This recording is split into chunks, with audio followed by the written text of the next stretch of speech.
کپڑے دھوتے دھوتے شبانہ اختر کو یوں محسوس ہوا جیسے کوئی اس کے دل کو اپنی طرف کھینچ رہا ہے، جیسے درخت کی ساتھ اگتی ہوئی مضبوط شاخ کو توڑ کر الگ کرنا چاہتا ہو۔ سیدھے ہاتھ میں صابن پکڑے فرش پر رکھے کپڑوں کو مل مل کے دھو رہی تھی۔ اس کا ہلتا ہوا بدن رک گیا۔ الٹے ہاتھ کو سینے پر رکھ کر اس نے دل کی کیفیت کو محسوس کرنا چاہا۔ اندر کچھ قلابازیاں سی محسوس ہو رہی تھیں۔ کل رات سوتے میں بھی اسے یوں لگا تھا جیسے کسی نے اس کا دل کو پکڑ کر زور سے کھینچا ہو۔ وہ گھبرا کر جاگی اور بیٹھ کے اندھیرے میں بستر پر بیٹھی آنکھیں چھپک چھپک کر اس کیفیت کو سمجھنے کی کوشش کرتی رہی کہ شاید کچھ اور بھی ہو، مگر کچھ نہ ہوا۔ آنکھوں میں نیند کا ہمار جوں کا توں تھا۔ وہ پھر سو گئی۔ معمول کے مطابق صبح اٹھی اور گھر کا سارا کام خود کرتی تھی۔ کچن اس نے کبھی کسی کے حوالے نہیں کیا تھا۔ شوہر کو ناشتہ دیا۔ آج اسے گجراں والا اپنی دکانوں کا کرایہ وصول کرنے جانا تھا۔ وہ چلا گیا۔ چھوٹی بیٹی ناشتہ کر کے اپنے کلینک چلی گئی۔ گھر کے ایک چھوٹے کمرے کا دروازہ گلی میں کھول کر والدین نے اسے ایک ہومیوپیتھک کلینک کھول دیا تھا۔ پہلے اسے باقاعدہ 3 سال کورس بھی کروایا تھا۔ اس سے بڑی 3 لڑکیاں بیاہ دی گئی تھیں اور اکلوتا بیٹا لاٹری کے ذریعے کینیڈا چلا گیا تھا۔ چھوٹی بیٹی طلعت کا قد اتنا چھوٹا تھا کہ لہیم و شہیم شوہر نے پہلے ہفتے ہی اسے ہمیشہ کے لیے گھر بھیج دیا تھا۔ یہ دکھ شبانہ کے کلیجے کو لگ گیا تھا۔ اگرچہ باپ نے ہمت باندھا اور ایک اچھے کام پر لگا دیا جہاں وہ غریبوں کا مفت علاج کرتی تھی۔ جب دل کی کچاوٹ اور گھبراہٹ بڑھتی گئی تو شبانہ کپڑے چھوڑ کر ننگے پاؤں ننگے سر باہر آئی۔ طلعت کو آوازیں دی۔ اس وقت کلینک میں کوئی مریض نہیں تھا۔ وہ دوڑی آئی، زرد ہوتی ماں کو دیکھ کر پریشان ہوگی۔ کیا بات ہے امی؟ میرا دل ڈوبتا جا رہا ہے، پتہ نہیں کیا ہو رہا ہے۔ جلدی سے مجھے ڈاکٹر کے پاس لے چلے، تمہارے ابو تو ابھی کہیں راستے میں ہوں گے۔ امی آپ کپڑے بدل لیں، آپ کے سارے کپڑے گیلے ہو رہے ہیں۔ میں باہر نکل کر رکشہ پکڑتی ہوں۔ اتفاق سے ایک خالی رکشہ سامنے نظر آ گیا۔ اس نے رکنے کا اشارہ کیا، ماں کو بٹھایا اور محلے کے ڈاکٹر کے پاس لے گئی۔ ڈاکٹر نے دیکھتے ہی کہا ان کو شدید قسم کا ہارٹ اٹیک ہوا ہے، فوراً کسی اسپتال لے جائیں۔ مگر ڈاکٹر صاحب ان کی حالت تو غیر ہو رہی ہے، وقتی طور پر تو کوئی دوائی دیں تاکہ یہ اسپتال تک جانے کے قابل ہو سکیں۔ طلعت نے کہا نہیں نہیں، ڈاکٹر نے گھبرائے ہوئے لہجے میں کہا، وقت ضائع نہ کریں، فوراً جائیں، جلدی جلدی۔ ڈاکٹر یوں گھبرا کے پیچھے ہٹا کہ طلعت کو سخت غصہ آیا۔ حالانکہ وہ فیس اور دوائیوں کے پیسے ساتھ لے کر چلی تھی، مگر ڈاکٹر نے تو ہاتھ لگانا بھی گوارا نہ کیا۔ رکشہ بھی باہر کھڑا تھا۔ گرتی پڑتی ماں کو اس نے رکشے میں بٹھایا اور رکشے والے سے کہا پبلک اسپتال میں لے چلو۔ ماں نے اپنے کندھے سے لگا کر اس کی کمر میں بازو ڈال دیا، رکشے کے جھٹکے سے اسے تکلیف نہ دیں۔ پھر بھی تھوڑی دیر بعد اس کی نبض چیک کرتی، جس کا سرا نہیں مل رہا تھا۔ اپنے پہلو کے ساتھ لگا کر اس کی دھڑکنیں شمار کرنے کی کوشش کرتی۔ رکشے کے بے ہنگم شور میں کچھ بھی سنائی نہیں دے رہا تھا۔ اگر ڈاکٹر وقتی طور پر کوئی دوائی دیتا بھی تو کیا حرج تھا؟ ماں بے سدھ ہوتی جاتی تھی۔ راستہ بھی کافی لمبا تھا۔ پبلک ہسپتال آ گیا۔ اندر داخل ہوتے ہی اس نے رکشے والے کو کہا، وہاں سامنے جہاں ایمرجنسی لکھا ہے لے چلو۔ باہر اسپتال کے کچھ ملازم کھڑے تھے۔ اس نے رکشے سے اتر کر ان سے کہا اسٹریچر لے آئیں۔ تو دوڑ کر اسٹریچر لے کے آئے جو باہر ہی پڑا ہوا تھا۔ اس نے رکشے والے کو پیسے دیے اور کراہتی ہوئی ماں کو ان لوگوں کی مدد سے اسٹریچر پر لٹا دیا اور انہیں سارا ماجرا سنایا اور پوچھا اب آگے کیا کرنا ہے۔ اتنے میں یونیفارم میں بلوز ایک آیا قسم کی عورت بھی آ گئی۔ اس نے دیکھا عورت مریضہ ہے تو باقاعدہ اسٹریچر کو چلا کر اس کے ساتھ اندر گئی۔ پھر اس نے طلعت کو بتایا کہ سیڑھیاں چڑھ کر ڈاکٹر قدیر کا دفتر ہے جو ایمرجنسی وارڈ میں 24 گھنٹے رہتے ہیں۔ ان کے پاس جائیں، ان سے چٹھ لائیں یا ان کے ساتھ لے کے آئیں، پھر وہ جہاں کہیں گے وہ مریضہ کو لے جائیں گے۔ طلعت گھبرا گئی اور اوپر جاؤں گی، میری ماں یہاں اکیلی پڑی رہے گی۔ ہائے بی بی، آیا نے آگے سے آ کر کہا، ہم کس مرض کی دعا ہیں، ہمارا یہی کام ہے مریضوں کے پاس کھڑے ہونا، ان کی حفاظت کرنا، آپ دوڑ کر جائیں، دیر نہ کریں۔ طلعت اپنی ماں کو ان کے پاس چھوڑ کر اوپر چڑھ گئی۔ ڈاکٹر صاحب دفتر میں موجود نہ تھے، وارڈ کا راؤنڈ لینے گئے تھے۔ ان کو ڈھونڈ کر بتانے اور لانے میں تقریباً 1 گھنٹہ لگ گیا۔ ڈاکٹر صاحب نیچے آئے، جلدی مریض کو دیکھا، مگر مریضہ تو رکشے سے اترنے کے بعد ہی اپنی منزل پر روانہ ہو گئی تھی۔ پھر بھی ڈاکٹر صاحب نے اچھی طرح دیکھا۔ نرس سارے آلے وہی اٹھا لائی تھی۔ ساری کوششوں کے بعد ڈاکٹر نے ہمدردی سے طلعت کی طرف دیکھا اور کہا، آئی ایم سوری۔ تو طلعت کی چیخیں نکل گئی، ماں یہ تو نے کیا کیا؟ ڈاکٹر کا انتظار بھی نہ کیا۔ طلعت کا رد عمل قدرتی تھا۔ ڈاکٹر نے نرس سے کہا، جب ذرا سکون میں آئیں تو انہیں دفتر لے آئیں، ضروری کارروائی کر کے انہیں کاغذات دے دیے جائیں گے۔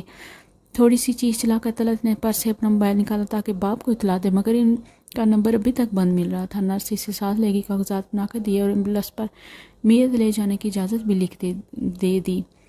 روتی ہوئی طلعت ماں کی لاش کے پاس آ گئی۔ اس وقت اسپتال کا ایک ملازم خود اسٹریچر کے پاس آ گیا۔ طلعت نے پوچھا، ایمبولینس کہاں سے ملے گی؟ اس آدمی نے، جس کا نام سراج الدین تھا، باہر نکل کر دفتر کا راستہ بتایا۔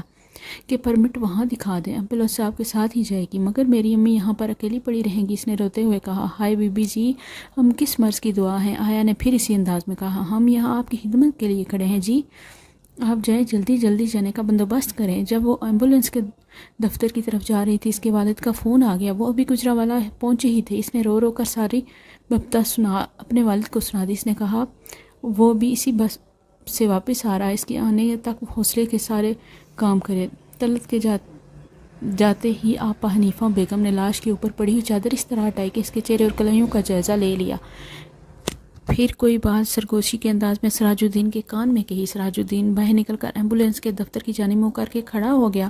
حنیفہ بیگم نے بڑی مہارت سے لاش کی کلائیوں میں پہنی ہوئی سونے کی 12 چوڑیاں دونوں گوٹھیاں تالی کانوں کے ٹاپس رہنے دیے تاکہ ان پر کسی وقت بھی نظر جا سکتی تھی۔ ابھی سراج الدین کی طرف سے ایمبولینس روانہ ہونے کا سگنل نہیں ملا تھا، اس لیے وہ جلدی سے نزدیکی غسل خانے میں گھس گئی۔ 12 چوڑیاں اور دونوں گوٹیاں اس نے ہزار پند کے ساتھ باندھ لی اور شلوار کے اندر بنائی گئی، ایک جیب میں ڈال کر اطمینان سے باہر آ گئی۔ طلعت کے والد نے کئی عزیزوں کو اطلاع دی تھی، اس لیے ایمبولینس میں بیٹھی طلعت ٹیلی فون وصول کرتی رہی اور روتی رہی۔ سراج الدین اور حنیفہ نے بڑی ہمدردی اور خلوص کے ساتھ ایمبولینس میں میت لٹانے کی کارروائی کے بعد کی، بلکہ حنیفہ نے تو طلعت کے گلے رکھ کر روئی سے تسلیاں بھی دی۔ موت کی خبر پھیلتے ہی گھر مہمانوں سے بھر گیا۔ محلے میں جس نے بھی سنا چلایا، جب بیٹیاں آ گئی تو نہانے اور کفنانے کا مرحلہ شروع ہوا۔ ماں کے بدن پر پانی ڈال دی، بڑی بیٹی رفت چونک گئی۔ طلعت کو بتایا، کہنے لگی امی کی ہمیشہ 12 چوڑیاں ہاتھوں میں 2 انگوٹھیاں پہنے رکھتی تھی، کہاں ہیں وہ دوسری طرف دیکھا، یہ 2 ٹاپس ہیں۔ رفاقت نے اسے دکھایا۔ ابھی نہانے والی نے ان کے کانوں سے اتار کر دیے تو مجھے چوڑیاں اور انگوٹھیوں کا خیال آیا۔ ہاں آپا، جب میں انہیں رکشے میں ڈال کر لے گئی تھی کئی بار بس دیکھتی تھی، ہر بار چوڑیاں ہٹا کر ہی دیکھی تھی۔ اس وقت انگوٹھیاں ان کے ہاتھوں میں ہی تھی اور جب ایمبولینس میں لا رہی تھی اسی وقت دیکھی تھی۔ سچی بات ہے آپا، مجھے کہاں ہوش تھا۔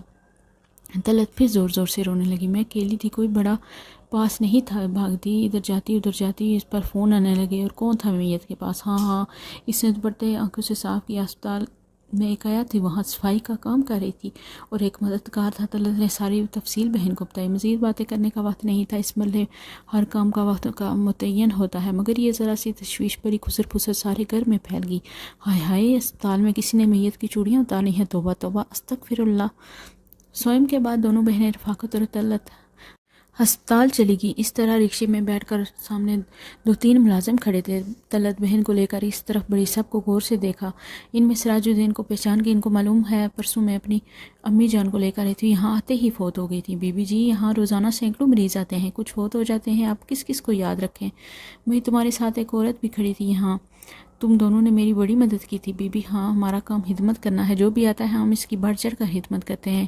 بات کیا ہے بی بی؟ ایک نئے خدمتگار نے بڑھ کر پوچھا۔ ہماری امی کی کلائیوں سے کسی نے سونے کی 12 چوڑیاں اور 2 انگوٹھیاں اتار لی ہیں۔ توبہ توبہ، اللہ معاف کرے بی بی جی، آپ کیا کہہ رہی ہیں؟ اگر اسپتال میں ایسی حرکتیں ہونے لگی تو خدا کا قہر نہ نازل ہو جائے۔ مگر وہ عورت کہاں ہے؟ کون سی عورت بی بی جی؟ یہ ارد گرد ساری خدمتگار عورتیں پھر رہی ہیں، آگے بڑھ کر خود ہی پہچان لیں۔ پوچھنا، پھر قصہ دہرانا اور پھر ایک جیسے رد عمل کا اظہار ہونا۔ ہائے وائے کے سوا کچھ نہ ملا۔ دونوں بہنیں ملال لیے گھر آ گئیں۔ حنیفہ بیگم نے گھر جاتے ہی 1 ہفتے کی عرضی بھیج دی تھی کہ میری بیٹی شدید بیمار ہے اور میں کامونکی جا رہی ہوں۔ یہ عرضی لے کر جانے والا سراج الدین تھا۔ حنیفہ کامونکی چلی گئی۔ اس کا داماد مقصود علی کسی سرکاری دفتر میں چپڑاسی تھا، اس کی شادی کو 3 سال ہو گئے تھے۔ اس نے جہیز میں موٹر سائیکل مانگی تھی۔ شادی کے بعد حنیفہ موٹر سائیکل نہیں لے کے دے سکی تھی، مگر اس نے وعدہ کر لیا تھا کہ 1 سال کے بعد لے کر دے گی۔ اب ان کا ایک بچہ بھی ہو گیا تھا، اس لیے اس کے داماد نے صاف کہہ دیا تھا اگر موٹر سائیکل نہیں لے کے دینی تو اپنی بیٹی کو بچے سمیت لے جاؤ۔ کامونکی جا کر حنیفہ نے اپنے داماد کو بلایا اور چوڑیاں اس کے سامنے رکھ دیں۔ بولی، بیٹا یہی میرا جینا مرنا ہے، ساری زندگی کی کمائی ہے جو میں نے بچا کے رکھی تھی، مگر یہ اپنی بیٹی اور داماد کی خوشیوں سے زیادہ قیمتی نہیں ہے۔ بیٹا تم یہ چوڑیاں بیچ کر موٹر سائیکل لے لو۔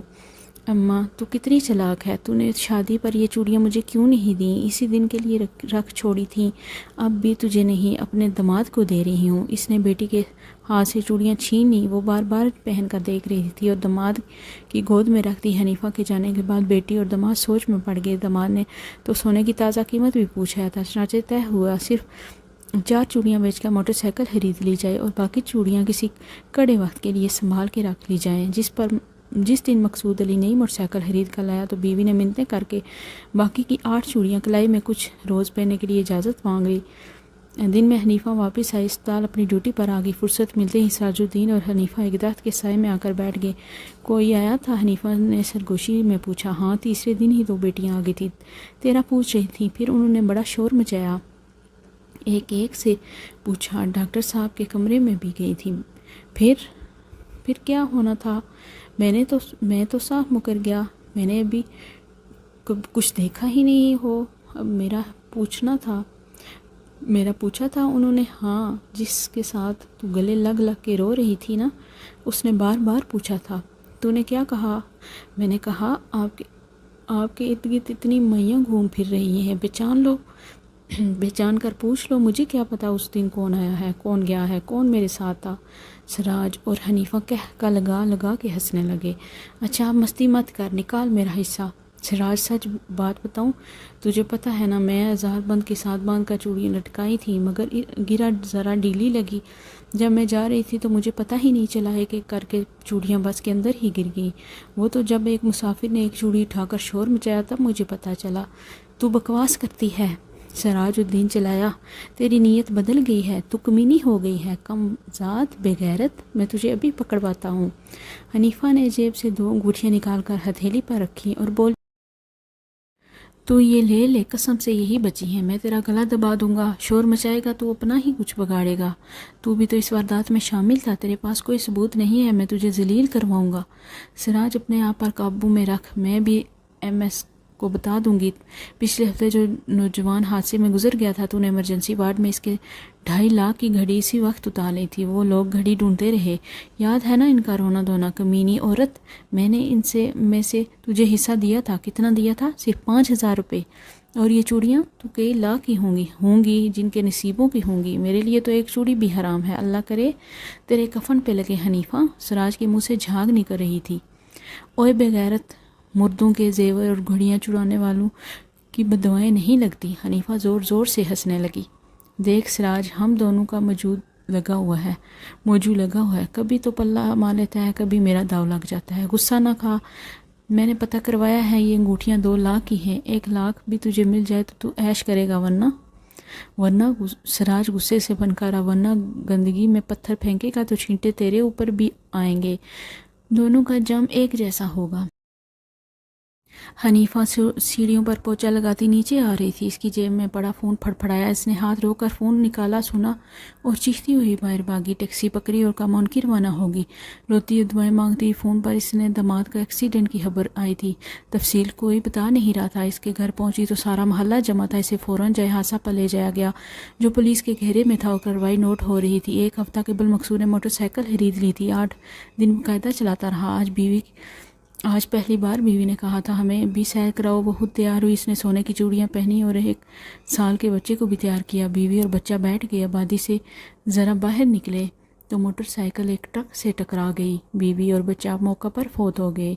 داماد کی ٹانگیں ٹوٹ گئیں، مگر پولیس ابھی تک اس بات کا سراغ نہیں لگا سکی تھی کہ پیچھے بیٹھی عورت کی پوری کلائی کون لے گیا تھا اور کیوں۔ ادھر پبلک ہسپتال کے پچھواڑے کوڑا کرکٹ چننے والوں کی جھگیوں کے آس پاس پھٹے پرانے کپڑوں میں ایک عورت نظر آتی ہے جس کے ہاتھ میں ایک گڑیا ہوتی ہے، ہمیشہ گڑیا کا ایک بازو ٹوٹا ہوا ہوتا ہے۔ وہ عورت دیوانہ وار راہگیروں، موٹر والوں اور سائیکل والوں کے پاس جاتی ہے اور کہتی میری بیٹی کا بازو واپس لا دو، اللہ کے واسطے میری بیٹی کا بازو واپس لا دو، چوڑیاں رکھ لو، کلائی دے دو، میری اکلوتی بیٹی رو رہی ہے، دیکھو۔ وہ گڑیا کو آگے کرتی، روٹی نہیں کھا سکتی تھی، بچے کو دودھ نہیں پلا سکتی، خدا کے لیے میری بیٹی کی مدد کرو، وہ ساری رات روتی ہے، مجھے سونے نہیں دیتی، بیچاری پاگل ہے۔ یہ کہتے ہوئے لوگ گزرتے ہیں اور وہ ہواؤں کے پیچھے بھاگتی رہتی ہے۔ دوستو، اگر آپ کو میری ویڈیو پسند آئی ہے تو ویڈیو کو لائک کریں، چینل کو سبسکرائب کریں اور بیل کا نوٹیفیکیشن دبانا مت بھولیے گا۔